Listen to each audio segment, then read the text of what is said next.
यो zoom fellowship अन्तर्गत उपस्थित भइसक्नु भएको छ। परमेश्वरले तपाईहरुलाई यस संगतिमा धेरै आशिष दिउन् र म फेरि पनि रुबेन सरज्यूलाई धन्यवाद भन्न चाहन्छु। उहाँले मलाई फेरि पनि तपाईहरुसँग जोडिनको लागि यो अवसर दिनुभयो। इन टाइमको विषय लिएर कतिवटा शिक्षाहरूलाई मैले पहिलाबाटै राखिसकेको पनि छु। अनि यदि तपाईहरु जतिजना मसित पहिलोचोटि हुनुहुन्छ भने मैले मेरो परिचय दिनु पर्दा मेरो नाम विमल छेत्री अनि मेरो खास घर चाहिँ दार्जिलिङ अनि हाल चाहिँ म अहिले सिलिगुडी टाउनमा सेवकाई गरिरहेको छु। एउटा पास्टरीय सेवकाईमा म छु अनि कतिवटा सोशल मिडियाको सेवकाई अन्तर्गत पनि म यसरी विश्वका विभिन्न मण्डलीहरूलाई कतिवटा विषयहरूमा सिकाउने गरिरहेको छु। अनि त्यसमध्येमा एउटा विशेष चाहिँ यो अन्तिम दिनको विषय लिएर मैले बताउने गरिरहेको छु। र आज पनि यो इन टाइम होप सेमिनारमा मैले जुन विषयलाई लिएर आएको छु अनि सायद तपाईहरुलाई पहिलाबाटै यो कुरो जानकारी भइसकेको छ कि यो तीनवटा दिनहरुमा इन टाइमको विषयमा सिक्दै गर्दाखेरि थीम यसको इन टाइम हो भए तापनि यो तीनवटा दिन भित्रमा सिक्न पर्ने टपिक्सहरु छुट्टा छुट्टै छ। अनि आज चाहिँ म तपाईहरुसँग प्रोफेटिक इभेन्टको विषयमा केही कुराहरु गर्न लागिरहेको छु। र हुनु त यो एस्कटोलोजी जो अन्तिम दिनको विषयको शिक्षा छ यो एकदमै के भन्नु यसलाई हाम्रो दिमागलाई एकदमै अल्मलाउने किसिमको शिक्षा हो। अनि यो शिक्षा धेरै मान्छेहरूलाई बुझ्न गाह्रो पनि पर्छ। अनि यो शिक्षालाई हामीले सधैँभरि याद गरिरहन पनि सकिरहेको हुँदैनौँ। त्यसकारणले हामीले यो कुरोहरूलाई चाहिँ बारम्बार खोजिरह्यौँ, पढिरह्यौँ, यसलाई भने चाहिँ हामी धेरै कुराहरू बुझ्दै जान सक्छौँ। तर परमेश्वर चाहनुहुन्छ कि हामी सबै मण्डलीले यो कुरोलाई बुझौँ, यो कुरोलाई जानौँ। अनि यो अन्तिम दिनको विषयको शिक्षा किन भास्ट छ, किन यो टफ छ भन्दा चाहिँ एउटा कुरो चाहिँ धेरैवटा कुराहरू सिम्बोलिक छ। इन टाइमको विषयमा जति पनि कुराहरू बताइएको छ एउटा कुरो चाहिँ सांकेतिक घटनाहरूले इन टाइम्सलाई देखाएको छ। अनि दोस्रो कुरो यो धेरै जसो प्रोफेटिक कुराहरूमा आधारित छ। जुन प्रोफेसीहरू यो विषयको लागि पहिलेका मानिसहरूले गरे त्यो यति गहिरो छ जसलाई अझै पनि धेरै मानिसहरूले पूर्ण रूपले बुझ्न सकेको छैन। अनि तेस्रो कुरो यो एउटा भिजनको आधारमा पनि छ, दर्शनको कुराहरूको आधारमा। अनि यसलाई हामीले एक साइडबाट बिट मार्न सक्दैनौँ अनि यसलाई एउटा सेन्टेन्समा हामी डिफाइन गर्नु या परिभाषित गर्नु कदापि सक्दैनौँ। अनि इन टाइम्स भन्ने बित्तिकै हामीले बुझ्नुपर्ने कुरा चाहिँ के छ भन्दा यो एउटा लङ पिरियड टाइम हो। वास्तवमा धर्मशास्त्रमा प्रभु येशू ख्रीष्टको सेवकाईलाई हामीले हेर्यौं भनेदेखिलाई जब उहाँ मानिसहरूको समूहमा निस्किनु भयो अनि बप्तिस्मा दिने यूहन्ना पनि जब आफ्नो सार्वजनिक सेवकाईमा निस्किनु भयो त्यो समयहरुमा उनीहरूले के कुराको प्रचार गरेको छ भने परमेश्वरको राज्य नजिक आएको छ, अन्तिम दिनको समय नजिक आएको छ, यसकारण पश्चाताप गर, स्वर्गको राज्य नजिक आएको छ, यसकारण पश्चाताप गर, परमेश्वर तर्फ आफ्नो मन फिराऊ भन्ने जुन सार्वजनिक सेवकाईमा प्रभु येशूले साथै बप्तिस्मा दिने यूहन्नाले पनि यो कुरा घोषणा गर्दै गर्दाखेरि चाहिँ वास्तवमा एन्ड टाइम सुरु भएको थियो। अनि त्यो समयदेखिको लिएर आजसम्ममा लगभग 2000 वर्षहरू बितिसक्यो। अनि यो सम्पूर्ण अवधि नै वास्तवमा अन्तिम दिनको समयहरू हो। प्रभु येशू ख्रीष्टको सेवकाई सुरु भएको समय, मण्डली स्थापित भएको समय, त्यो चाहिँ अन्तिम दिनको थालनी थियो, बिगिनिङ थियो। अन्तिम दिन त्यहाँबाट सुरु हुँदै थियो। तर यो दिनहरू चाहिँ अन्तिम दिनहरूको अन्तिम समयहरू हो। अनि हामी लास्ट डेजहरूमा हामी एकदमै अन्तिम दिनको समयहरूमा छौँ। प्रभु येशू ख्रीष्टले सार्वजनिक रूपमा घोषणा गर्नुभएको अन्तिम दिनको अन्त चाहिँ अब हाम्रो अगाडि छ। यो शिक्षाहरूलाई मण्डलीमा ल्याउन किन जरुरी छ भने यो शिक्षाले चाहिँ हामीलाई त्यो समयको लागि तयारी गर्नेछ जुन समयलाई विश्व मण्डलीले पर्खिरहेको छ, अर्थात् प्रभु येशू ख्रीष्टको आगमनको समय। सेमिनारमा पास्टर सुभाषज्यूले पनि सायद तपाईहरुलाई ब्लेसेड होपको कुरा बताइसक्नु भएको छ। बाइबलको अन्तिम दिनको समयको 3-4वटा विशेष इभेन्ट्सहरू छ। हामी धेरैचोटि सेकेन्ड कमिङ या त दोस्रो आगमन भन्दै गर्दा हामीले त्यसलाई जसरी बुझेका छौं, धेरैचोटि त्यो बुझाइ सही नहुन सक्छ। यसै कारण एउटा र्याप्चरको छुट्टै विषयभित्र यदि तपाईहरु जानुभयो भने जुन ब्लेसेड होपको कुरा गरिएको छ, र्याप्चर एउटा यस्तो इभेन्ट हो, यस्तो घटना हो जो दोस्रो आगमन भन्दा भिन्दै छ। र हरेक इसाईहरूले पर्खिरहेको एउटा विशेष समय चाहिँ मण्डलीलाई उठाइ लैजाने, दुल्हासँगको दुलहीको त्यो भेटको समय, जसलाई हामी र्याप्चर भन्ने शब्द चलाउँदछौँ। अनि मण्डली चाहिँ त्यो कुराको लागि तयारी हुन चाहिँ यो शिक्षाहरूलाई बुझ्न अति नै जरुरी छ। र यो 3वटा दिनहरूभित्रमा जे कुराहरू म तपाईहरुलाई बताउन लागिरहेको छु, सायद त्यो कुरोलाई तपाईहरुले सम्पूर्ण रूपले त बुझ्न सक्नुहुन्न होला। तपाईहरु कतिजनाले पहिला पनि यो शिक्षाहरूलाई यदि म लगायत अन्य व्यक्तिहरूबाट पनि सुनिसक्नु भएको छ भने अझै राम्रो। तपाईहरुलाई आज यो शिक्षा सुन्दै गर्दाखेरि त्यो कुराहरू बुझ्न अझै सजिलो हुनेछ। अनि तपाईहरुले जति सक्दो म तपाईहरुलाई यहाँनिर स्क्रिन शेयर गर्न चाहन्छु मेरो पावर पोइन्टबाट।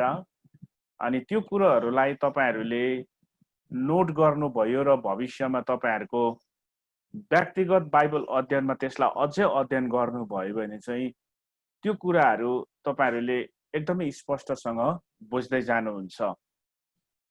प्रोफेटिक इभेन्टको पनि मसँग 3वटा छुट्टा-छुट्टै सिरिज छ। तर आज मैले तपाईहरुलाई बताउने चाहिँ एउटा भाग मात्रै लिएर आएको छु। अनि त्यसबाहेक अरू विषयहरूमा पनि तपाईहरु अझै यसलाई गहिरोमा अध्ययन गर्न चाहनुहुन्छ भने चाहिँ तपाईहरुले मेरो नामलाई युट्युब च्यानल सर्च गर्न सक्नुहुन्छ। मेरो नाम जो तपाईहरुले यहाँ स्क्रिनमा देखिराख्नु भएको छ, विमल छेत्री। युट्युबमा तपाईहरुले यो नामलाई सर्च गर्नु भए पश्चात मेरो त्यहाँ च्यानलमा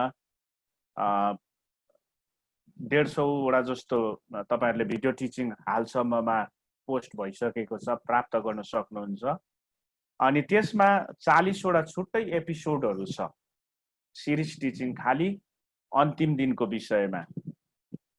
त्यसबाहेक अरू पनि केही थप टिचिङहरू छ जो इन टाइमसँग रिलेटेड छ। तपाईहरुले त्यो च्यानल मार्फत यो टिचिङलाई हर एपिसोडमा तपाईहरुले सिरिजमा लिन सक्नुहुन्छ। हुन्छ? हस् त, यदि तपाईहरुले मलाई सुन्दै हुनुहुन्छ भने म तपाईहरूलाई मेरो स्क्रिनबाट पावर पोइन्टमा लान चाहन्छु अनि यहाँबाट तपाईहरूले मैले बताएको कुराहरूलाई लिनुहोला।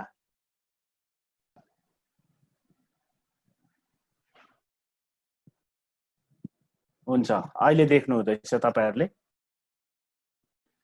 मेरो यो कम्प्युटर स्क्रिनलाई देख्नु हुँदैछ? हजुर, मैले तपाईहरू सबैजनालाई चाहिँ देखेको छुइनँ। मैले 5 जना जस्तोलाई चाहिँ देख्दैछु। मैले स्लाइड चेन्ज गरेँ भने तपाईहरू सबैलाई देख्छु।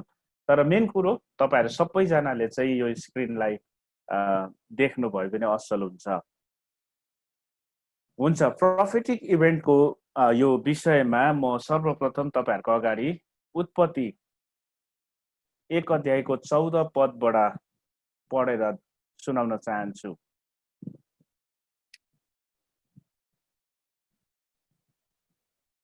यस्तो लेखिएको छ, अनि परमेश्वरले भन्नुभयो, अन्तरिक्षमा दिन र रात छुट्याउनलाई ज्योतिहरू हवन्, तिनीहरू ऋतुहरू, दिनहरू र वर्षहरू छुट्याउन चिन्हको रूपमा काम गरून् भनेको छ है।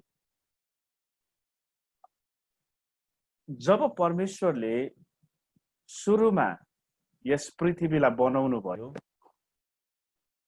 यो पृथ्वीलाई बनाउनु हुँदाखेरि नै वास्तवमा परमेश्वरले यस पृथ्वीको हरेक दिन अनि समयहरूको लागि अनि यस पृथ्वीमा घट्ने प्रत्येक घटनाहरूको एउटा योजनालाई निर्धारित गरिसक्नु भएको थियो। अनि परमेश्वरले यस पृथ्वीको सुरुदेखिको अन्तसम्मको सम्पूर्ण घटनाहरूलाई जस्तो प्रकारले डिजाइन गर्नुभएको छ, जस्तो प्रकारले त्यसलाई प्लान गर्नुभएको छ यस पृथ्वीमा, त्यस्तै प्रकारले नै यो घटनाहरू घटिरहेको छ। अनि उहाँले बताउनु भएको यो वचनहरूभित्र वास्तवमा पहिलाबाटै परमेश्वरले मानिस जातिलाई यो सन्देश दिनुभएको छ, यो कुरा सिकाउनु भएको छ, यो कुरो देखाइदिनु भएको छ कि यस पृथ्वीमा आउनेवाला दिनहरूमा के घटनाहरू घट्नेछ। यदि हामीले राम्रोसँगले परमेश्वरको वचनको गहिराइमा गएर यो कुरोलाई अध्ययन गर्यौं भनेदेखिलाई प्रभु येशू ख्रीष्टको आगमन कहिले हुन्छ, अन्तिम दिनको समय कहिले हो भन्ने कुरालाई हामीले प्राय अनुमान लगाउन सक्छौं। अनि यस्तो थुप्रै परमेश्वरले मानिसहरूलाई दिनुभएको सिद्धान्त नियमभित्र उहाँले घट्ने घटनाहरूलाई देखाउनु भएको कुराहरू म आज यहाँ देखाउन लागिरहेको छु। अनि यो उत्पत्ति 1 अध्यायको 14 पदभित्र हामी 5 वटा कुराहरूलाई भेटाउँदछौँ। यद्यपि आज यो सबै 5 वटा बुँदाहरू तपाईहरूको अगाडि राख्न समय छैन, मिल्दैन। अनि यसको छुट्टा छुट्टै विषयमा म तपाईहरूलाई फेरि भोलि अनि पर्सिको दिनहरूमा म व्याख्या गर्नेछु। तर यहाँ तपाईहरूले देख्नु हुँदैछ उत्पत्ति 1 अध्यायको 14 पदभित्र 5 वटा बुँदाहरू। परमेश्वरले भन्नुभयो अन्तरिक्षमा दिन र रात छुट्याउनलाई ज्योतिहरू हवन् भनेको छ। वास्तवमा यो ज्योतिहरू केवल घाम र जुन मात्र होइन, यहाँ कुरा गरिएको छ सम्पूर्ण ब्रह्माण्डको। अनि 1 नम्बर कुरो यहाँ छ दिन र रात छुट्याउनलाई। अनि दोस्रो यहाँ चिन्हहरूको कुरा गरेको छ। तेस्रो यहाँ ठहराएका चाडहरूको कुरा गरिएको छ। चौथो बुँदा यहाँ दिनहरूको कुरा गरिएको छ। अनि 5औं बुँदा यहाँनिर वर्षहरूको कुरा गरिएको छ। यसमा म सर्वप्रथम तपाईहरूलाई अलिकति सृष्टिको वर्णनहरू, तपाईहरूलाई सुरुको दिन र वर्षहरूमा परमेश्वरको कामको यो अलिकति विषयलाई म तपाईहरूको अगाडि स्पष्ट पार्न चाहन्छु। तपाईहरूले यहाँ देख्नुहुन्छ परमेश्वरले 7 वटा दिनहरूमा काम गर्नुभयो। अनि त्यो 7 वटा दिनहरूको समयलाई यहाँनिर देखाइएको छ। म अर्को पावर पोइन्टबाट अलिकति यसलाई स्पष्ट पार्न चाहन्छु। यस, तपाईहरुलाई यहाँ अलिकति बुझाउन चाहन्छु ल म यो अर्को पावर पोइन्टबाट। नम्बर 7 सबैभन्दा पहिला बाइबलमा 7औं संख्या। यो 7औं संख्या चाहिँ परमेश्वरको संख्या हो, नम्बर अफ गड। 6औं नम्बरलाई हामीले हेर्यौं भनेदेखिलाई नम्बर 6 चाहिँ एउटा चाहिँ मानिसको संख्या हो। दोस्रो चाहिँ यो चाहिँ नम्बर अफ सैतान अर्थात शैतानको संख्या पनि हो। किनभने तपाईहरुले प्रकाश 13 अध्यायको 18 पदमा यो कुरो पाउनुहुन्छ कि त्यो एउटा मानिसको संख्या हो भनेको छ। अनि त्यो संख्या गन्दा त्यहाँरिन 666 भएको कुरा हामी देख्दछौं। अनि 6 संख्या चाहिँ किन मानिसको संख्या हो भन्दा उत्पत्तिको सृष्टिको वर्णनलाई हेर्यौं भनेदेखिलाई मानिसलाई चाहिँ परमेश्वरले 6औं दिनमा बनाउनु भयो। अनि 6 वटा दिनहरुसम्म परमेश्वरले जब यस पृथ्वीमा काम गर्नुभयो,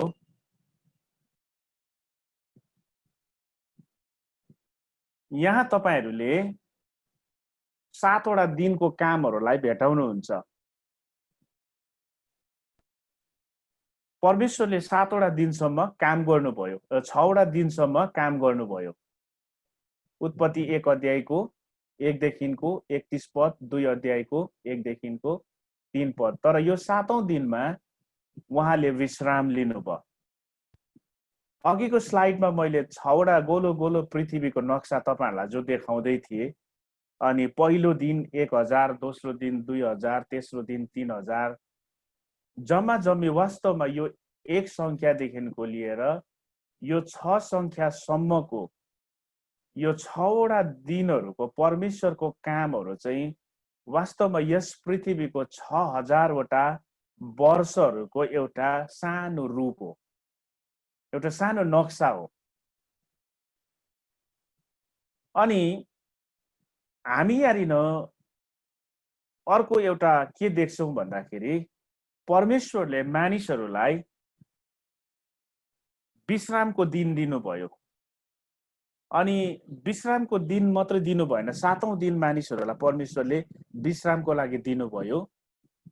अनि तपाईहरुले लेवी 23 अध्यायमा 3 पदमा अनि प्रस्थान 20 अध्यायको 9 देखिको 11 पद, व्यवस्था 5 अध्यायको 14 पदमा हेर्नु भयो भने तपाईहरुले 7 वटा महिनाको कुराहरु त्यहाँ देख्नुहुन्छ। अनि 7औं दिन मानिसको विश्रामको दिन हो भनेदेखिलाई यहाँ तपाईहरुले मानिसको 7 वटा दिन विश्रामको समयको कुरालाई देख्नुहुन्छ भने 7 वटा मन्थली साइकललाई पनि तपाईहरुले यदि लेवी 23 अध्यायमा पढ्नु भयो भनेदेखिलाई त्यहाँ हामी मानिसहरुलाई परमेश्वरले 7 प्रकारको चाडहरु दिनुभएको कुरालाई पाउनुहुन्छ। अघि त्यहाँ उत्पत्ति 1 को 14 मा तपाईहरुलाई बताउँदै थिए परमेश्वरले ज्योतिहरु बनाउनु हुँदै गर्दा त्यसको जुन उद्देश्य थियो त्यस उद्देश्यमा एउटा उद्देश्य चाहिँ ठहराएका चाडहरु पनि थियो। दिनहरु, वर्षहरु अनि चिन्हहरु अनि ठहराएका चाडहरु। अनि 7 वटा दिनको विश्रामको समयको कुरा गरिएको छ। अनि यदि तपाईहरुले लेवी 23 अध्यायमा हेर्नु भयो भनेदेखिलाई 7औं वर्षको विश्रामको समयको कुरा गरिएको छ। त्यसरी नै 50वां वर्षमा पनि 7 गुना 7 49 वर्षको बादमा आउने 50वां वर्षको कुरा पनि गरेको छ। सम्पूर्ण तपाईहरुले लेवी 23 अध्यायमा पढ्नु भयो भने त्यहाँ त्यसलाई चाहिँ जुन 50वां वर्ष छ त्यसलाई चाहिँ जुबली इयर भनेको छ। प्रभु येशूले लुका 4 अध्यायको 18 पदमा जुन प्रसन्नताको वर्षको घोषणा गर्न भनेर बताउनु भयो नि वास्तवमा त्यो जुबली इयर यही 50वां वर्षको कुरा गरिएको छ।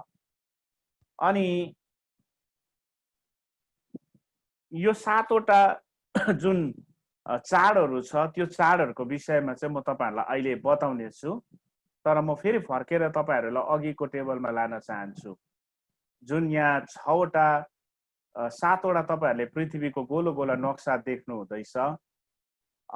7वटा दिन चाहिँ वास्तवमा त्यो यस पृथ्वीको जम्मा 7000वटा वर्षहरूलाई देखाएको छ, जसमा 6वटा दिनहरू चाहिँ 6000वटा वर्ष, यस पृथ्वीको 6000वटा वर्षहरूको कुरा गरिएको छ।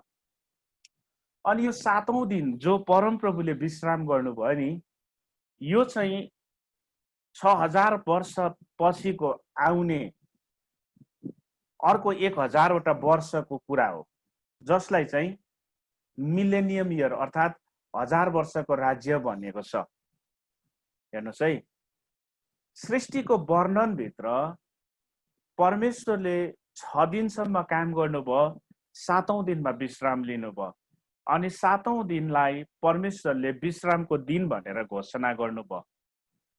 अनि अघि देखाएको जति पनि वचनहरू छ, नोट गर्नुभयो होला, त्यो वचनहरूभित्र चाहिँ के पाउनुहुन्छ भन्दा यो चाहिँ परमेश्वरले मानिसको लागि सधैँको लागि एउटा चिन्हको रूपमा दिनुभयो भनेको छ। अनि यो विश्राम दिनलाई मानिसहरूले सधैँ नै पालन गर्नु भनेको छ। अनि मानिसहरूले 7औं दिनलाई चाहिँ किन विश्रामको रूपमा पालन गर्छ भन्दा त्यो चाहिँ हाम्रो अभ्यास हो। 6वटा दिन चाहिँ यस पृथ्वीको 6000वटा वर्षको समय हो भने 7औं विश्रामको दिन चाहिँ आउनेवाला 1000 वर्षको राज्यको कुरा हो। यदि यो कुरोलाई तपाईहरूले बुझ्न चाहनुहुन्छ भने हिब्रू 4 अध्यायमा जानुहोस्। हिब्रू 4 अध्यायमा चाहिँ यो आउनेवाला 1000 वर्षको राज्यको कुरा गरिएको पाउनुहुन्छ। त्यो चाहिँ आउनेवाला महान विश्राम भनेको छ, जसको हामी प्रतीक्षा गर्छौं। र यो 7वटा क्रिएसनको दिनहरू चाहिँ यस पृथ्वीको जम्मा समय हो। 6000वटा वर्ष मानिसलाई दिएको समय हो। अनि त्यो समय उत्पत्ति 1 को 14बाट सुरु भयो। अनि अब त्यो 6000वटा वर्ष हाम्रो समयमा चाहिँ पुरा हुँदैछ।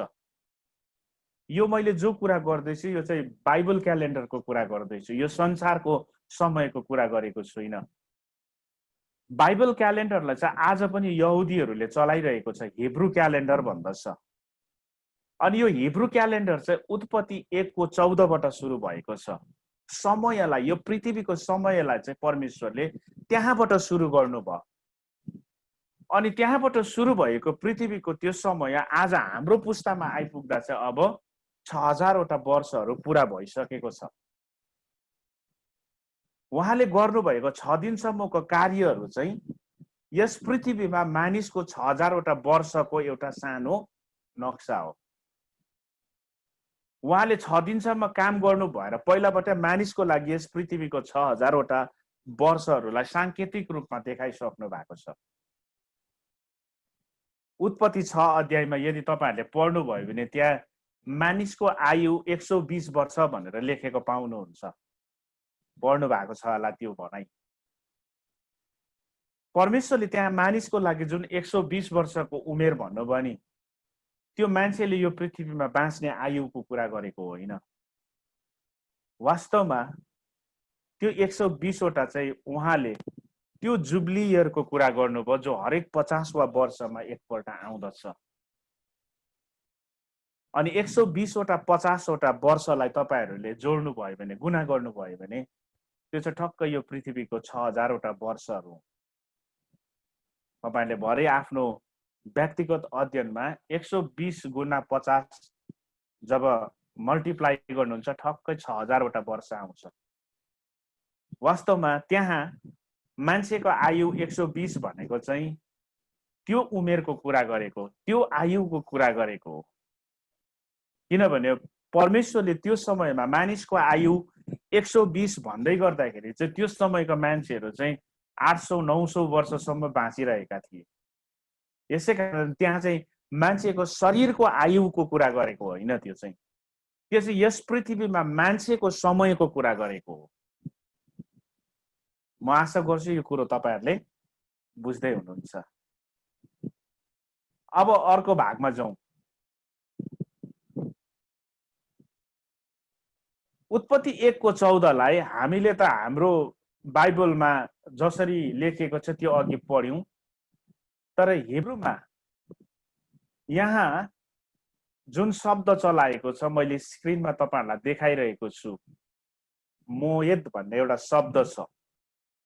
यो शब्दको सीधा अर्थ चाहिँ के हुन्छ भन्दा अपोइन्टेड टाइम, अपोइन्टेड मिटिङ भन्ने, भेट हुने समय, तोकिएको समय, निर्धारित गरेको समय भन्ने हुन्छ।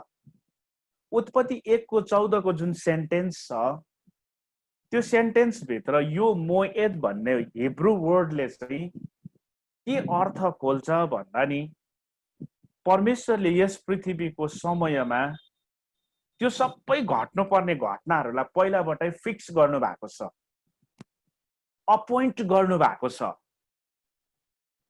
अनि यो पृथ्वीमा अपोइन्ट गरिएको समयमा कसरी उहाँले कुन कुन घटनाहरूलाई घट्न दिनुभयो भन्ने कुरा म अहिले तपाईहरुलाई बताउन गइरहेको छु। तर उत्पत्ति 1:14 लाई हिब्रूमा अपोइन्टेड टाइम, अपोइन्टेड मिटिङ, मोयद भन्ने शब्द चलाएको छ भने ग्रीकमा फेरि यसलाई अर्को दुईवटा शब्दहरू चलाएको छ। जुन शब्द तपाईहरुले पहिलो थिस्सलुनिकी 5 अध्यायको 1 पदमा पाउनुहुन्छ, त्यहाँ चाहिँ बेला र समय भनेको छ पुरानो अनुवादले। अंग्रेजी बाइबलमा चाहिँ टाइम्स एन्ड सिजन भनेर लेखेको पाउनुहुन्छ। यस पृथ्वीमा परमेश्वरले ऋतु परिवर्तन राखिदिनु भयो। अघि उत्पत्ति 1:14 मा ऋतुहरू भनेर हामीले पढिरहेका थियौं। अनि ग्रीकमा चाहिँ हामी दुईवटा वर्डहरू पाउँछौं, एउटा चाहिँ काइरोस अनि अर्को चाहिँ क्रोनोस। वास्तवमा यो दुईवटा काइरोस शब्द अनि क्रोनोस शब्द चाहिँ यस्तो शब्द हो जसले चाहिँ दुईवटा अलग अलग संसारहरूको समयलाई देखाउँदछ। काइरोस शब्दले चाहिँ स्वर्गको समयलाई देखाउँदछ, हेर्नुस् है। तर क्रोनोस शब्दले चाहिँ पृथ्वीको समयलाई देखाउँदछ। तर काइरोस समय र क्रोनोस समय जब एकसाथ जोडिन्दछ, जब एउटा अलाइनमेन्टमा आउँदछ, तब यस पृथ्वीमा स्वर्गको उद्देश्यहरू पूरा हुन थाल्छ। स्वर्गको योजनाहरू संसारमा देखा पर्न थाल्दछ एउटा घटनाको रूपमा। त्यो काइरोस समय त्यो क्रोनोस समयसँग जोडिँदा, काइरोस स्वर्गको समय, क्रोनोस यस पृथ्वीको समय एक अर्कासँग जोडिँदा त्यो चाहिँ होरा भन्ने शब्द लेखिएको हामी पाउँछौं ग्रीकमा। अनि काइरोसको अर्थ चाहिँ हामी के पाउँछौं? ग्रीकको शब्द काइरोसले चाहिँ के देखाउँछ भन्दा अघि मोयद भन्ने जुन शब्दले जुन अर्थ लगाइरहेको थियो त्यही अर्थ हामी यहाँ देख्छौं। Critical time, right time, opportunity, season, fitting time, gods time, divine time भन्ने यसको अर्थ हुन्छ। अर्कोपट्टि तपाईहरुले यहाँ क्रोनोस र काइरोसको समयलाई परिभाषित गर्ने दुईवटा सेन्टेन्सहरूलाई देख्नु हुँदैछ। Chronos means like flowing river which carries us away भन्ने जुन शब्द छ, अर्थात एउटा नदीमा पानी बग्दै गर्दाखेरि हामी जब त्यो नदीमा पर्छौं तब त्यो बग्दै गरेको पानीले चाहिँ हामीलाई के गर्छ? बगाएर लाँदछ।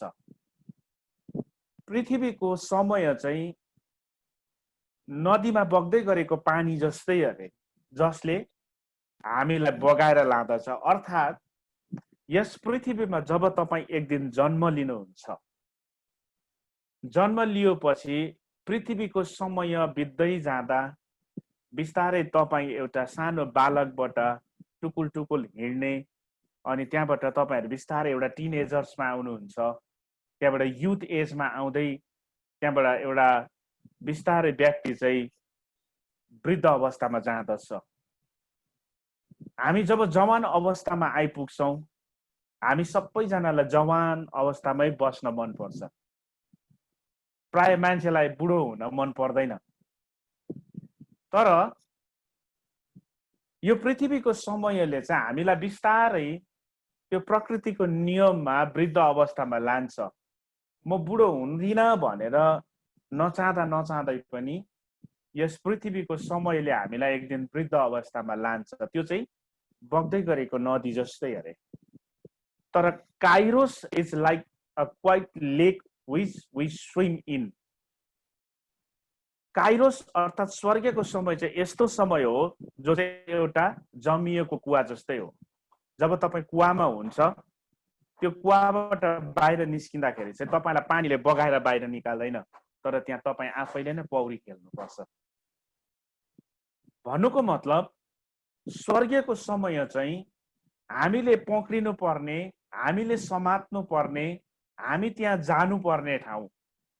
तर पृथ्वीको समय चाहिँ हामीले जबरजस्ती आफैलाई रोकेर राख्दा पनि प्रकृतिको नियमले हामीलाई बिस्तारै त्यो समयको रफ्तारमा दौडाउँदै लाँदछ। अब काइरोस टाइम, यहाँ तपाईहरुले अहिले जुन काइरोस टाइम हेर्नुभयो, यो काइरोस टाइममा मैले तपाईहरुलाई बताए यो स्वर्गको समय हो। क्रोनोस टाइम यो पृथ्वीको समय हो।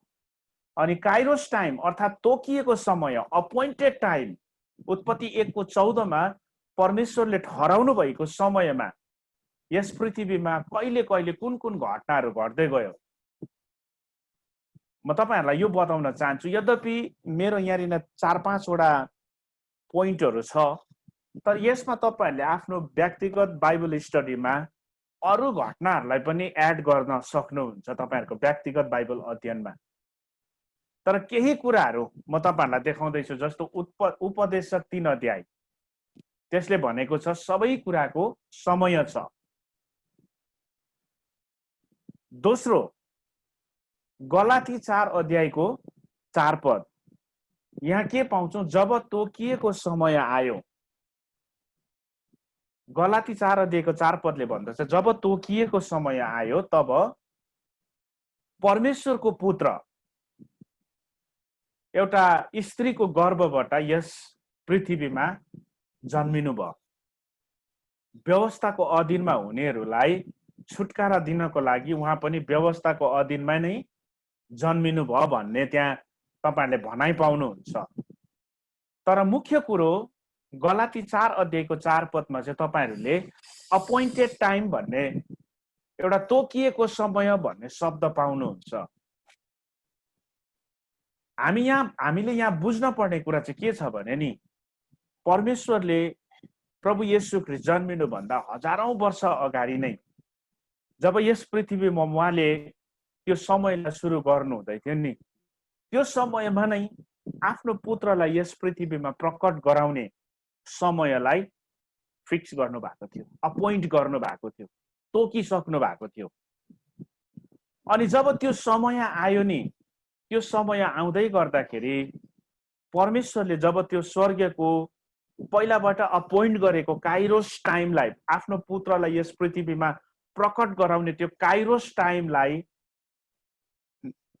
काइरोस टाइम जब आइपुग्यो नि, त्यति बेला परमेश्वरले यस पृथ्वीमा केही चुनिएका मान्छेहरूलाई त्यो स्वर्गको काइरोस टाइमको संकेत दिनुभयो।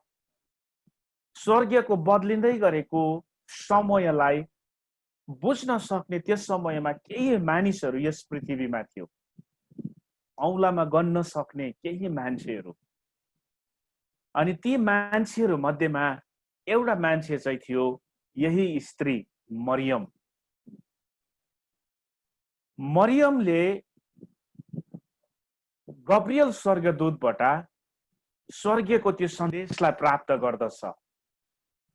अनि मरियमले परमेश्वरको त्यो योजनालाई पूरा गर्नको लागि आफ्नो गर्भ परमेश्वरलाई समर्पण गर्नुहुन्छ। अर्थात् स्वर्गको त्यो समयको घटना पृथ्वीमा घट्नको लागि परमेश्वरको त्यस मिसनमा मरियम सम्मिलित हुन्छ। जसै मरियमले स्वर्गको त्यो घटनालाई घट्नको लागि आफूलाई पनि त्यस मिसनको पात्र बनाई। यस मेरो गर्व त्यो त्यो घटनाको लागि म समर्पण गर्छु भनेर जब उसले आफैलाई समर्पण गरिन्, टक्कै त्यो तोकिएको समयमा, त्यो एकदमै अपोइन्टेड टाइममा मरियमको गर्भमा परमेश्वरको पुत्र आएर कन्सिभ भयो। मरियमको गर्भमा नि परमेश्वरको पुत्र कन्सिभ हुने समय चाहिँ नि अपोइन्टेड टाइम थियो। त्यो चाहिँ नि एउटा तोकिएको समय थियो। अनि त्यो तोकिएको समय चाहिँ 1 सेकेन्ड यता पनि भएन, 1 सेकेन्ड उता पनि भएन। ठिक त्यही समयमा प्रभु येशू ख्रीष्ट मरियमको गर्भमा कन्सिभ भयो। यहाँ तपाईहरुले स्क्रिनमा अरु घटनाको विषयमा पाउनुहुन्छ। प्रस्थान 12 अध्यायको 41 पद। तपाईहरुले त्यहाँ के पाउनुहुन्छ?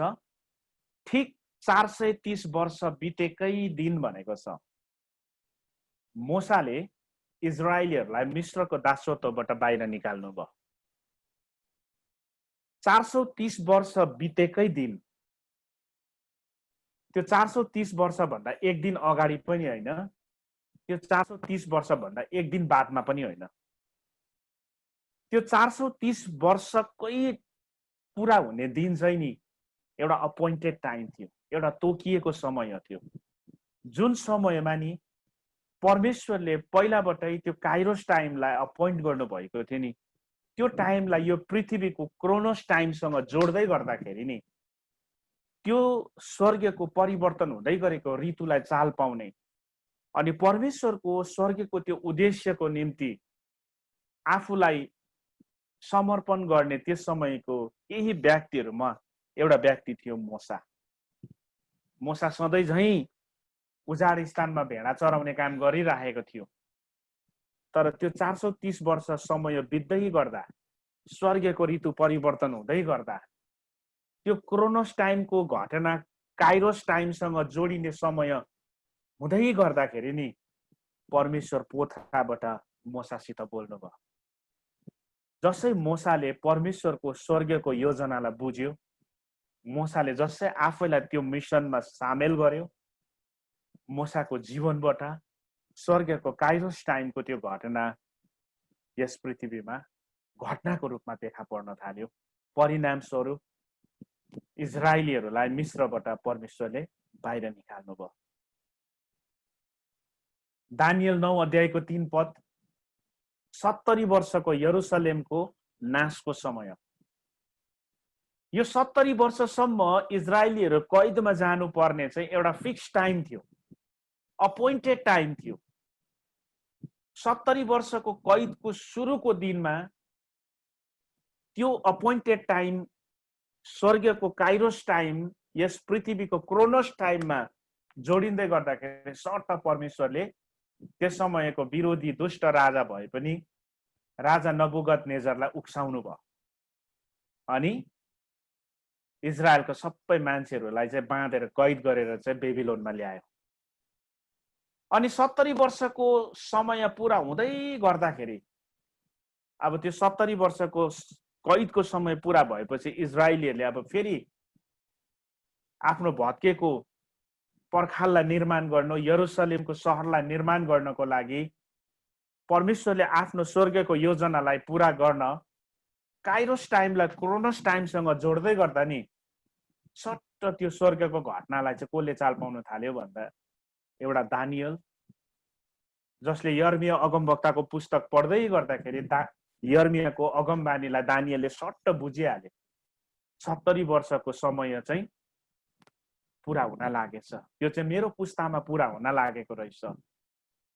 यता हामी एजरा, नहेमिया त्यो समय, त्यो सिजनमा ठक्कै सम्मिलित भएको हामी देख्छौं। त्यो सिजनसँग जोडिएको हामी देख्छौं अनि उनीहरूले गरे त्यो काम गर्न थालेको छ। यो एउटा अपोइन्टेड टाइम थियो, तोकिएको समय थियो। जब हामी तोकिएको समयमा नि स्वर्गको ऋतु परिवर्तन हुँदै गर्दा परमेश्वरको घटनाको लागि नि हामी आफैलाई समर्पण गर्छौं नि, यस पृथ्वीमा हामीद्वारा परमेश्वरले त्यो अलौकिक काम गर्न थाल्नुहुन्छ। यहाँ मैले राहाबको विषयमा कुरा गरेको छु।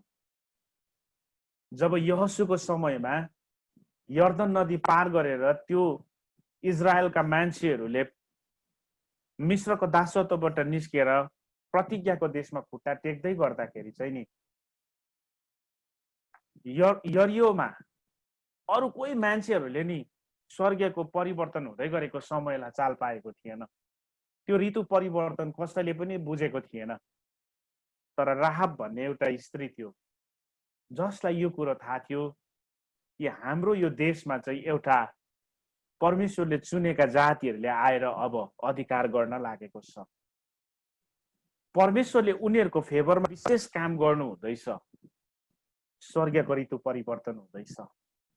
केही कुरा घट्न लागेको छ, केही कुरा हुन लागेको छ भन्ने कुरा जसै राहाबले थाहा पायो। यो एउटा वेश्या स्त्री थियो, आफ्नो शरीर बेचेर जीविका चलाउने स्त्री, समाजमा कलङ्कित भएको, बदनाम भएको एउटा स्त्री। तर यो स्त्रीले नि जब त्यो स्वर्गको टाइम सिजनलाई चाल पाई अनि जब उसले त्यो समयमा एउटा रिस्क लियो नि, उसले विश्वासको पाइला चाल्दै गर्दाखेरि चाहिँ जसरी मरियम, मोसा, दानियल, एज्रा, नहेमिया त्यो स्वर्गको समयसँग जोडिँदै थियो, त्यसरी नै यो स्त्री पनि जोडिएको छ। अनि यो स्त्रीको जीवन परिवर्तन भएको छ। अनि त्यो प्रतिज्ञाको देशमा इजरायलीहरूले खुट्टा टेक्दै गर्दाखेरि यो स्त्री सँगसँगै उसको परिवार बाँचेको छ, सुरक्षित रहेको छ। त्यति मात्र होइन, त्यहाँदेखि उता यो स्त्री वेश्या भइन, यो स्त्रीको जीवन बदलियो। अनि येशू ख्रीष्टको वंशावलीलाई हेर्नुभयो भने येशू ख्रीष्टको वंशावलीमा 4 जना स्त्रीहरूको नाम छ, जसमध्येमा राहाबको पनि नाम आएको छ। अनि यो स्त्रीको नाम एउटा येशूको वंशावलीमा आउनु अनि त्यो विपत्तिमा ऊ र आफ्नो परिवार जोगिनुको एउटै कारण चाहिँ के थियो भने नि उसले बदलिँदै गरेको समयलाई चाल पायो।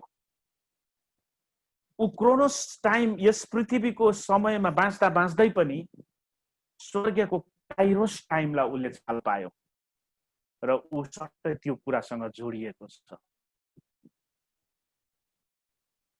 लुका 11 अध्यायको 44 पदमा प्रभु येशू ख्रीष्टले एउटा शक्तिशाली कुरा के भन्नुभएको छ, त्यो घटनालाई पढ्नु भयो भने त्यो ठाउँमा यरुशलेमको निम्ति येशू रुनु भयो भनेको छ। येशू यरुशलेमको लागि बिलौना गर्नुभयो। नयाँ करारमा येशू 2 जग्गा रुनु भयो। एउटा आफ्नो मित्र लाजरस मर्दा, दोस्रो यरुशलेमलाई हेरेर। उहाँ किन बिलौना गर्नुभयो, उहाँ किन रुनु भयो भन्दा नि यरुशलेमले नि त्यो समयमा स्वर्गको काइरोस टाइमलाई बुझ्न सकेन। येशू ख्रीष्ट उनीहरूको आँखाको अगाडि मसीहा थियो। उनीहरूको उद्धारको ढोका खोलिएको थियो। परमेश्वरले विशेष स्वर्गको कृपा उनीहरूको जीवनको लागि ल्याउनु भयो, तर उनीहरूले त्यो कुरोलाई इन्कार गरे। यसै कारण यरुशलेमले आफूमाथि कृपा दृष्टि भएको समयलाई बुझ्न नसकेको कारणले गर्दा प्रभु येशू ख्रीष्ट त्यस ठाउँमा यरुशलेमको लागि बिलौना गर्नुभयो। किनभने उनीहरूले त्यो कृपा दृष्टि भएको समयलाई, त्यो काइरोस टाइमलाई, त्यो समयलाई जो त्यही समयको लागि थियो, उनीहरूले पक्रिनु नसक्दा, त्यसलाई स्वीकार गर्नु नसक्दा नि उनीहरू ठुलो विपत्तिमा पर्नेवाला थियो। सन् 70 एडीमा आइपुग्दा उनीहरूको जीवनमा त्यो विपत्ति आएको छ। उनीहरू सम्पूर्ण रूपले इजरायलबाट निकालिएको छ। यरुशलेमको मन्दिर भत्काइएको छ, सहरमा आगो लगाइएको छ। त्यहाँदेखि एउटै यहुदी पनि इजरायलमा रहेन। अनि यो ठाउँमा येशू किन रुनु भयो भने नि यो विपत्ति आउनुभन्दा अगाडि इजरायलले त्यो समयलाई बुझ्न सकेन। प्रियरो, स्वर्गको समयलाई हामीले चाल पाउन सकेनौँ भने परमेश्वरले के गर्न चाहनु हुँदैछ भन्ने कुरा हामी कहिले पनि बुझ्न सक्दैनौँ। मैले यो दिनहरूमा हरेक जुम फेलोसिपमा मण्डलीलाई यो कुराहरू भनिराखेको छु। संसारमा त विपत्ति छ, संसारमा त महामारी छ, संसारमा त अहिले कोभिड-19ले मान्छेलाई त्रासित बनाएको छ। तर एउटा कुरा याद राखिराख्नुहोस्, यही विपत्तिभित्र उहाँले पनि काम गर्नु हुँदैछ। यही परिस्थितिभित्र परमेश्वरले पनि काम गर्नु हुँदैछ। अनि यो परिस्थितिभित्र नि परमेश्वरले के काम गर्नु हुँदैछ भन्ने कुरालाई चाल पाउने अन्तर्दृष्टि चाहिँ हामीमा हुनुपर्छ। हामीले नेक्स्ट स्टेप के चाल्नु, के कस्तो पाइला चाल्नु, कुन दिशामा जानु, यो कुरोलाई हामीले चाल पाउन सकेनौँ भने हामी दिशा भ्रमित हुन सक्छौँ।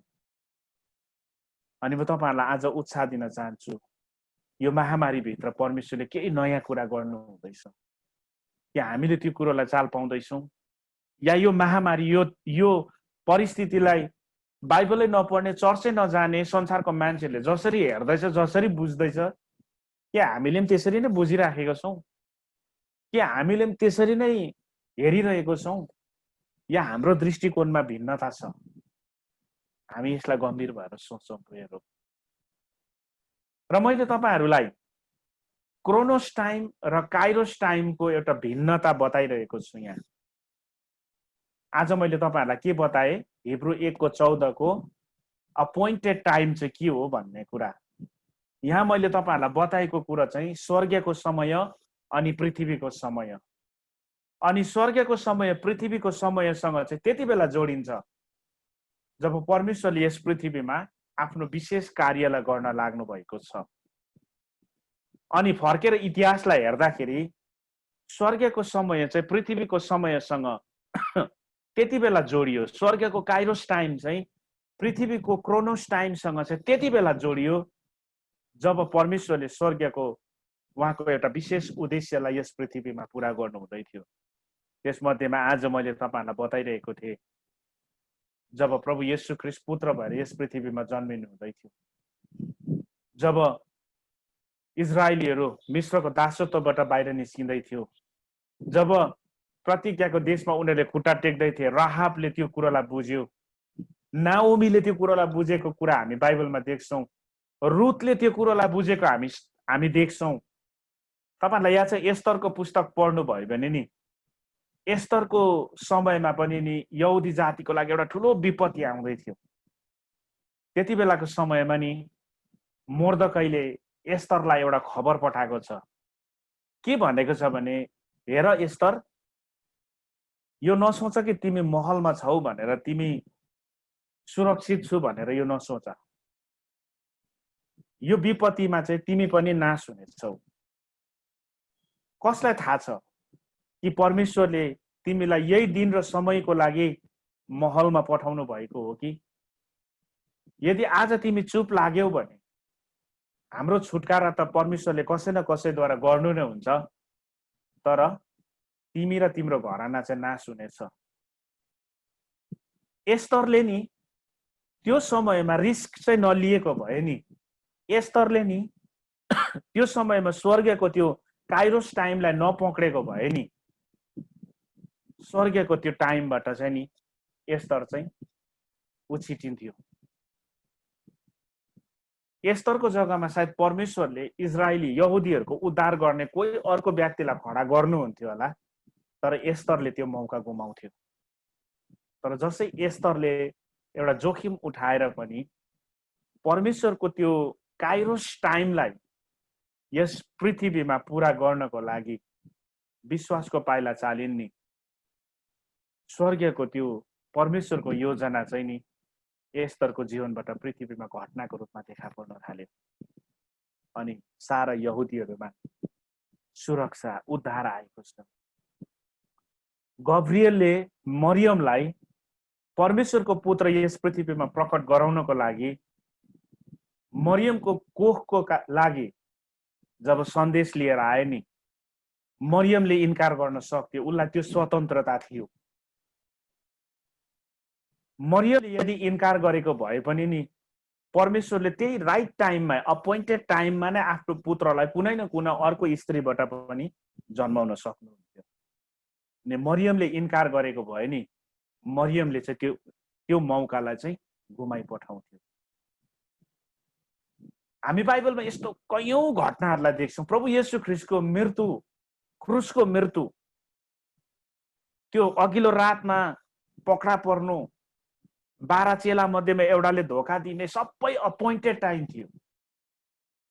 उहाँ त्यो गधाको बच्चामा चढेर निस्किनु, पूर्वको ढोकाबाट यता निस्केर आउँदा उताबाट फरिसीहरूको झुन्ड आउनु, यरुशलेमको गल्लीमा पस्दै गर्दा मान्छेहरूले होसन्नाको नारा लाउनु,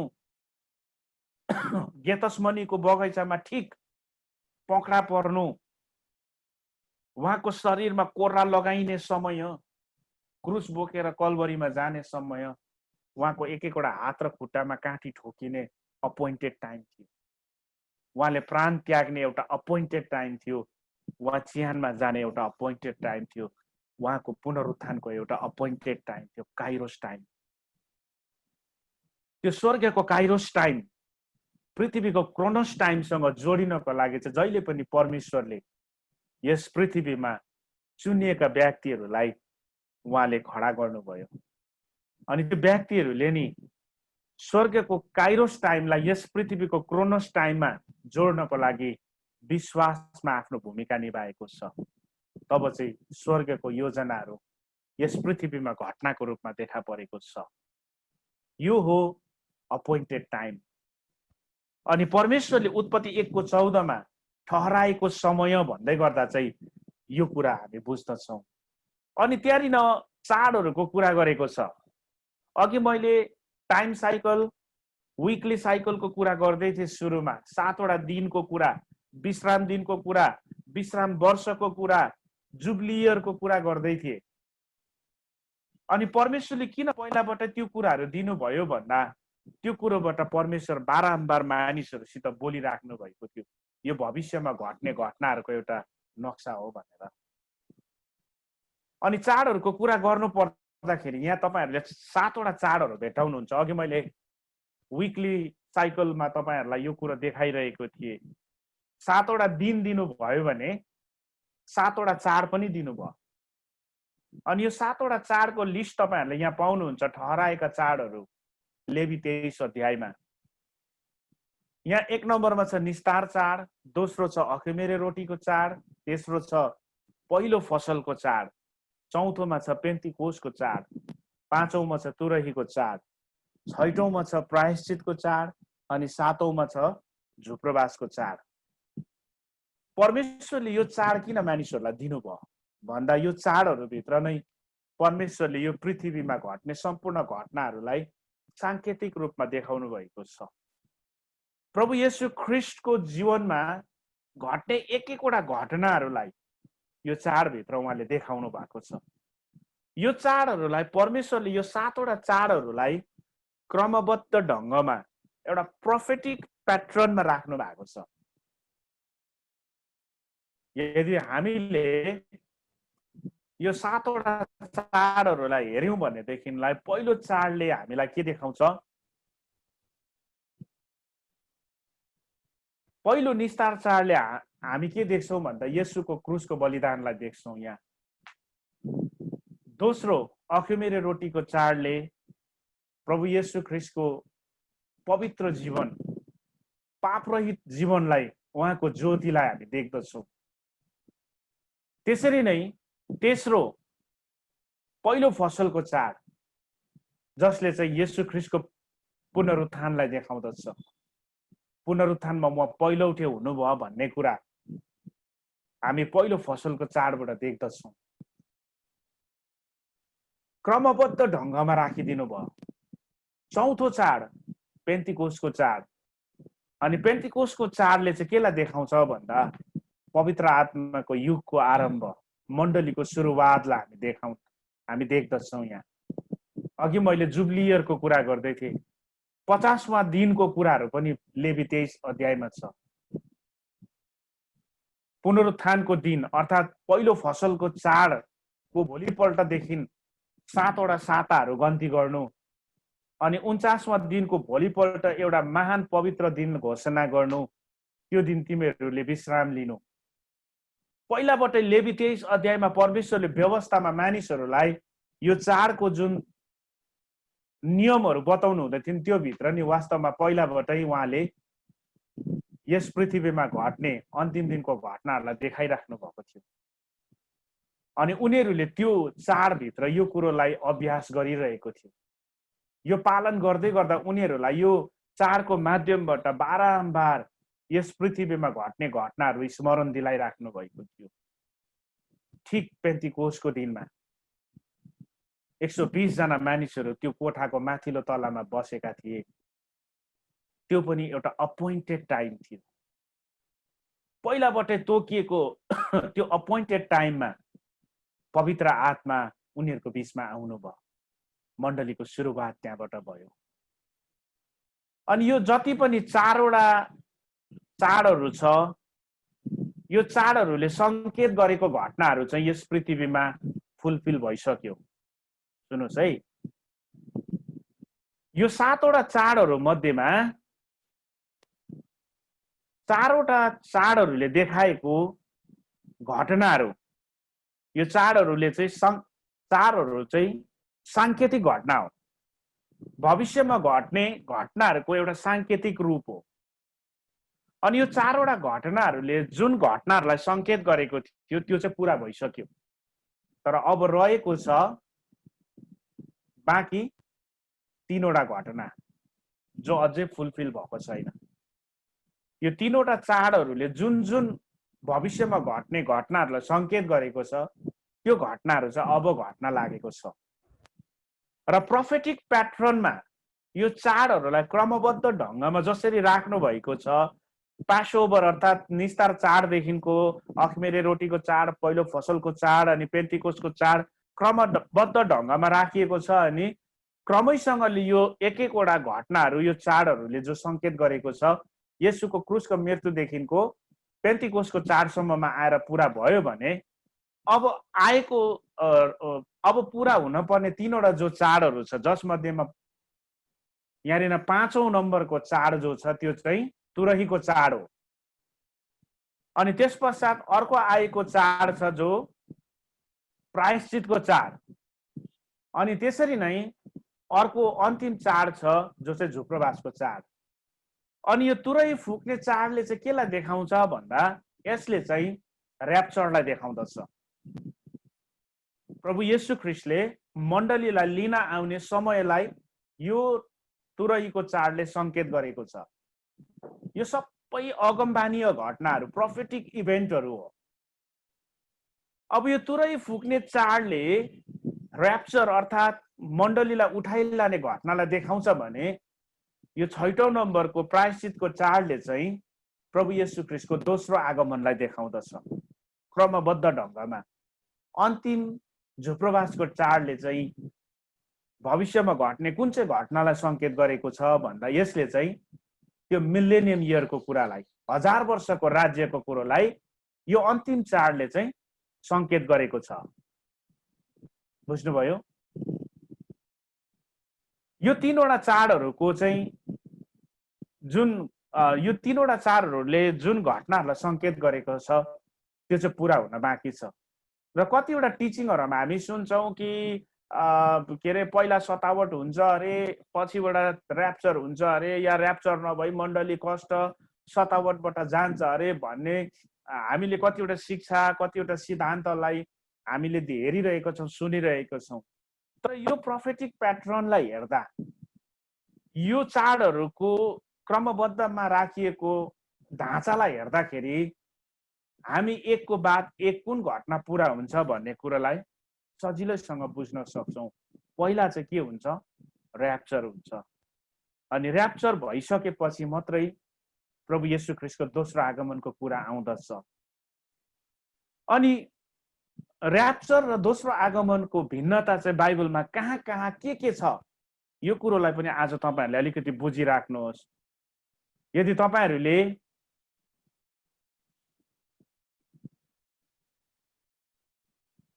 यहाँ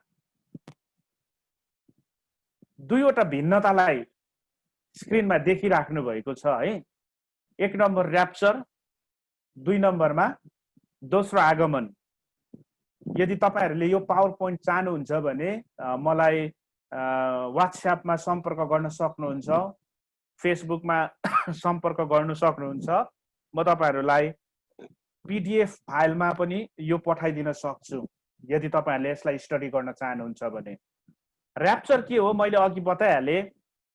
एउटा कुरा तुरहीको चाड। तुरहीको चाडले चाहिँ र्याप्चरलाई संकेत गरेको छ। चाडहरुमा प्रायश्चितको चाडले चाहिँ दोस्रो आगमनलाई संकेत गरेको छ। यदि तपाईहरुले बाइबलमा राम्रोसँगले पढ्नु भयो भनेदेखिलाई दोस्रो थिस्सलुनिकी अनि यता पहिलो कोरिन्थी 15 अध्याय यहाँ तपाईहरुले परमेश्वरको तुरही भन्ने कुरा पाउनुहुन्छ। अनि यता मत्ती 24 अध्यायमा आउनु भयो भने यहाँ स्वर्गदूतहरुको तुरहीको कुरा पाउनुहुन्छ। मत्ती 24 अध्यायको 30-31 पदमा लेखेको वचनहरुलाई कतिजनाले र्याप्चरसँग तुलना गर्छ, तर यो र्याप्चरसँग सम्बन्धित वचन होइन। यो दोस्रो आगमनसँग सम्बन्धित वचन हो। अनि त्यो पृथ्वीको चारै कुनाबाट उठाइनेछ भन्ने कुरा विशेष यहुदी जातिको लागि भनिएको कुरा हो। म तपाईहरुलाई डे थर्ड पर्सीको दिनमा इजरायलसँग सम्बन्धित अन्तिम दिनको कुराहरू गर्दा यो कुरा बताउने छु। र्याप्चर चाहिँ के हो भन्दा यो चाहिँ गुप्तको आगमन, चोर जस्तै वचनमा भनेको छ, उहाँको आगमन चोर जस्तै हुनेछ। यो गुप्तको आगमन, यो र्याप्चरको आगमनमा चाहिँ दुईजना व्यक्तिहरुमा एउटा उठाइनेछ, दोस्रो छोडिनेछ। दुईजनाले खेतबारीमा काम गरिरहेको हुन्छ, एउटा छोडिनेछ, एउटा उठाइनेछ। अनि अर्को चाहिँ खुल्ला आगमन, दोस्रो आगमन चाहिँ खुल्ला आगमन। गुप्त आगमन सबैले चाल पाउने आगमन होइन। यो चाहिँ केही स्वर्गको काइरोस टाइमलाई जसले चाल पाउँछ, मरियमले जसरी चाल पायो, एस्टरले चाल पायो, रुथले चाल पायो, राहाबले चाल पायो, दानियल, नहेमिया, एजराले चाल पायो, त्यसरी नै अन्तिम दिनको मण्डलीमा जसले चाहिँ त्यो टाइमलाई, त्यो सिजनलाई चाल पाउँछ नि, उनीहरू चाहिँ नि यो आगमनको लागि जहिले पनि तयार हुन्छ। अनि यो आगमनमा चाहिँ तुरही बज्छ, तर यो तुरही स्वर्गदूतले बजाउँदैन, यो तुरही परमेश्वरले बजाउनेछ। म तपाईहरुलाई बाइबलको एउटा खण्ड पढेर सुनाइदिउँ। यो कुरो कहाँ लेखेको पाउनुहुन्छ भने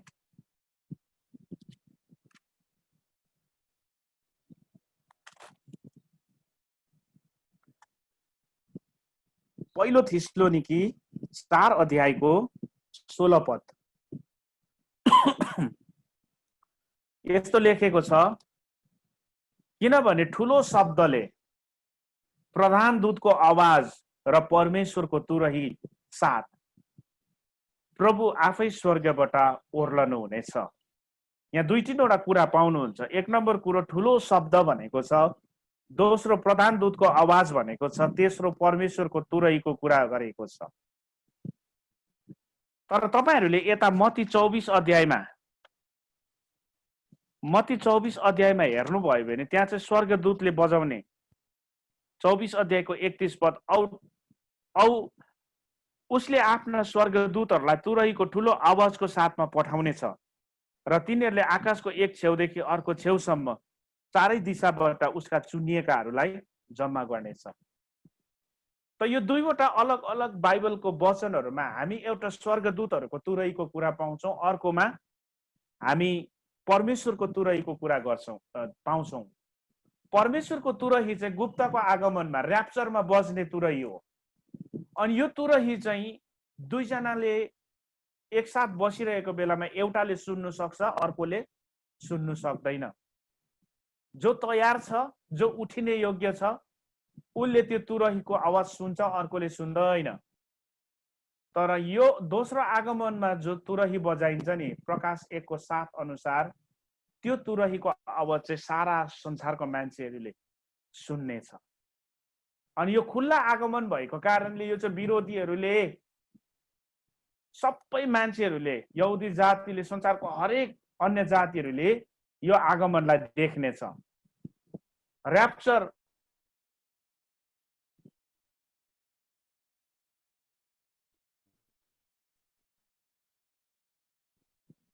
जो उठाउनको लागि, तर दोस्रो आगमनमा चाहिँ उहाँ राजा भएर आउनुहुन्छ। अनि उहाँ र्याप्चरमा किन आउनुहुन्छ भन्दा दुलहीको निम्ति, मण्डलीलाई उठाउनको निम्ति। दोस्रो आगमनमा उहाँ मण्डलीलाई उठाउन होइन, तर मण्डलीसँग यस पृथ्वीमा आउनुहुनेछ। गुप्तको आगमनमा, र्याप्चरमा प्रभु येशू माथि आकाशमा आउनुहुन्छ अनि हामी चाहिँ उहाँलाई माथि बादलमा भेट्न जानेछौँ। तर दोस्रो आगमनमा चाहिँ नि प्रभु येशू ख्रीष्टले यस पृथ्वीमा नै खुट्टा टेक्नुहुन्छ। जैतुनको पहाडमा जकरिया 14 अध्यायमा त्यो अगमबानी गरिएको छ। र हामी र्याप्चर अनि दोस्रो आगमनको भिन्नताहरू हामी यहाँ यसरी देख्दछौँ प्रियहरू।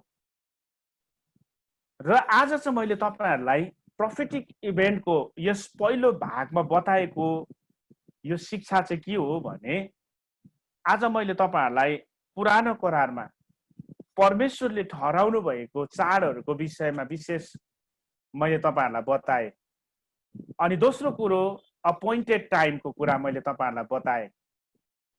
अनि आज मैले तपाईहरुलाई के कुरा बताए भन्दाखेरि, यस पृथ्वीमा घट्ने हरेक घटनाहरूलाई परमेश्वरले पहिलाबाट नै स्वर्गमा ठहराउनु भएको छ, अपोइन्ट गर्नु भएको छ। अनि यो सम्पूर्ण आजको शिक्षाको आधारमा म तपाईहरुलाई अन्तमा आएर चाहिँ के भन्दैछु भने नि, जसरी प्रभु येशू ख्रीष्टको आगमनको प्रभु येशू ख्रीष्टको यस पृथ्वीमा मानिस भएर जन्मिने एउटा अपोइन्टेड टाइम थियो भने, जसरी उहाँको क्रुसमा चढ्ने एउटा अपोइन्टेड टाइम थियो भने, अब त्यसरी नै मण्डलीलाई लिन आउने त्यो र्याप्चरको पनि एउटा टाइमलाई चाहिँ उहाँले पहिलाबाटै स्वर्गमा अपोइन्ट गरिसक्नु भएको छ। परमेश्वरले पहिलाबाटै आफ्नो पुत्रको त्यो आगमनको दिनलाई नियुक्त गर्नुभएको छ। जसै त्यो दिन त्यो समय आउँछ नि, प्रभु येशू ख्रीष्ट दुलहीलाई लिन यस पृथ्वीमा आउनुहुनेछ। प्रियहरू, मेरो पावर पोइन्टलाई यहाँनिर बन्द गर्दैछु र म तपाईहरुको स्क्रिनमा फेरि आएको छु।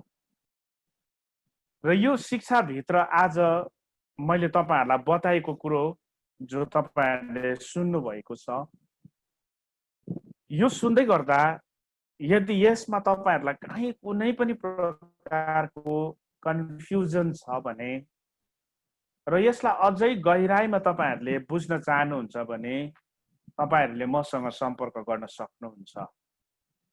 अनि हाम्रो यो सेवालाई सञ्चालन गरिराख्नु भएका रुबेन सरज्यू हुनुहुन्छ, उहाँबाट मेरो सम्पर्क नम्बर लिन सक्नुहुन्छ। तपाईहरुले मसँग फेसबुकमा जोडिन सक्नुहुन्छ।